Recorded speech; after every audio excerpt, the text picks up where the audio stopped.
Welcome to 2-Minute Math Videos, helping you learn some math in about 2 minutes. Integrals and the Trapezoidal Rule, helping you integrate your math skills. Let's join Professor Skeptic's office hours. Mr. Dynamics, where's your brother? Well, he ain't feeling good today. He's not feeling well today.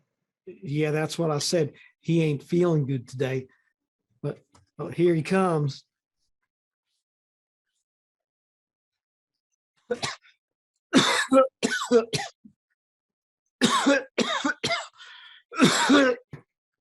Mr. Nerdly, you can't get COVID over the internet.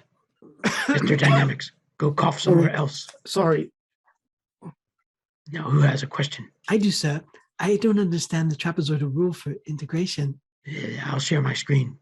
An integral represents the area under a specified curve. For example, take this integral where y equals 10 minus x squared. We integrate between 1 and 2.5. I plot the function here. This specified integral is the area under the curve between x1 and x2. For this simple function, we can integrate analytically. Here's the solution. When we plug in the limits, we get 10.125. This answer is exact. The trapezoidal rule is an approximation where we divide the curve into successive trapezoids. For example, we split the area into 2 trapezoids. Now, the area of a trapezoid is its width times its average height. The area of this red trapezoid can be calculated. Similarly, the blue area can be calculated. When we add the two, we get 9.98 something. Clearly, this is smaller than the correct area. That's because of these 2 white areas under the curve that are not being taken into account. And before we go further, the area of a trapezoid is the same as that of a rectangle of the same width and the same average height. The area of this red rectangle is the same as the red trapezoid, and the area of this blue rectangle is the same as that blue trapezoid we had previously. When we add these 2 areas, we get the same number we had before. So since it's the same and it's easier, from now on we'll use rectangles. Now let's repeat with 4 slices instead of 2.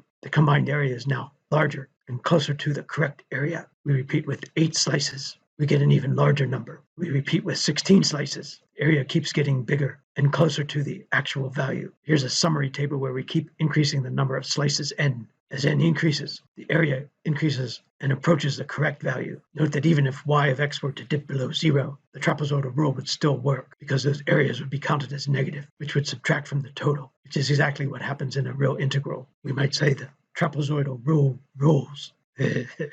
Thank you, sir. That made it very clear. Oh no, I've been wearing my brother's mask this whole time. I'm gonna die. Why can't I have normal students? Thank you for watching this video. Please subscribe to my YouTube channel for more videos.